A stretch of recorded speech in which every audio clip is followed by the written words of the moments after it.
ಒಂಚೂರು ಈಗ ಮಂಡ್ಯ ನೋಡುವಂಗ ಆಯ್ತಾ ಇದೆ. ರೋಡ್ ದುರಸ್ತಾಗಿತ್ತು. ಮಂಡ್ಯದಲ್ಲಿ ಎಲ್ಲಾ ಕಡೆ ಓಡಾಡ್ತೀನಿ ನಾನು, ಎಲ್ಲಾ ಬಡಾವಣೆಯಲ್ಲೂ ಆ ರೋಡ್ ಇಂಪ್ರೂವ್ಮೆಂಟ್ ಮಾಡ್ತಾವ್ರೆ, ಆ ರೋಡ್ ಮಾಡ್ತಾವ್ರೆ. ಆಮೇಲೆ ಒಳ್ಳೊಳ್ಳೆ ಸರ್ಕಲ್ ಮಾಡ್ತಾ ಇದ್ದಾರೆ. ಭಾರಿ ಸಂತೋಷ ಆಯ್ತಪ್ಪ. ನಾನು ಒಬ್ಬನೇ ಅಲ್ಲ, ಈ ಕ್ಷೇತ್ರ ಜನವೆಲ್ಲ ಒಪ್ಕೊಂಡಿದ್ದಾರೆ ಪಾಪ. ರವಿಯವರು ಒಪ್ಕೊಂಡಿದ್ದಾರೆ. ಒಳ್ಳೆ ಕೆಲಸಗಾರಕಂದ್ರಿ, ಇವ್ರು ಒಳ್ಳೆ ಕೆಲಸಗಾರಕಂದ್ರಿ ಅಂತ ಒಪ್ಕೊಂಡಿದ್ದಾರೆ. ಶಂಕರಗೌಡ್ರ ಬೀದಿ ಸುಮಾರು 20-30 ವರ್ಷ ಅಂತ ಹೇಳ್ತಿತ್ತು ಶ್ರೀನಿವಾಸಣ್ಣವ್ರಿಗೆ, ಅದೊಂದು ಮಾಡಿಸ್ಕೊಡ್ತಿರ್ಲಿಲ್ಲ. ಈ ಶಂಕರ್ ಮಠದಿಂದ ಕೆಳಗೆ ಪಿಕ್ಚರ್ ಮನೆ ಗಂಟ್ಲು ಸಿಮೆಂಟ್ ರೋಡ್ನೇ ಮಾಡಿಸ್ಕೊಟ್ಬಿಟ್ರು. ಇತಿಹಾಸ ಅದು. ಆಮೇಲೆ ದೊಡ್ಡ ಬಾನ್ಸ್ ರೋಡಿಲ್ಲೂ ನೋಡಿದೆ ನಾನು, ಯಾರೂ ಮಾಡಿಸಿಲ್ಲ 50 ವರ್ಷ ನನ್ನ ಬುದ್ಧಿ ತಿಳುವಕತೆಯಿಂದ. ಉಲ್ವಾನ್ ರೋಡಿಂದ ದೊಡ್ಡ ಬಾನ್ಸಡಿಗೆ ಬಾಕ್ಸ್ ಟ್ರೈನ್ ಮಾಡಿ ಒಂದು ಬ್ರಿಡ್ಜ್ ಮಾಡಿ ರೋಡ್ ಮಾಡ್ತಾ ಇದ್ದಾರೆ. ನನಗೆ ಭಾರಿ ಸಂತೋಷ ಆಯ್ತು.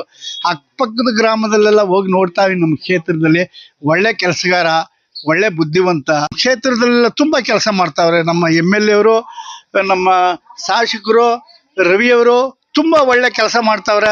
ನಾನು ಇದು ಹೇಳ್ಕೊಂಡು 2 ಸಲ ಹೋಗಿ ಹೇಳ್ದೇಟಿಗೆ ನಮ್ಮ ರೋಡ್ ಒಂದು ಮಾಡಿಕೊಟ್ರು. ನನ್ನ ರೋಡ್ ಮಾಡೋಲ್ಲ, ಪಕ್ಕದ ರೋಡ್ನು ಮಾಡ್ತೀನಿ ಅಂತ ಒಪ್ಕೊಂಡಿದ್ದಾರೆ.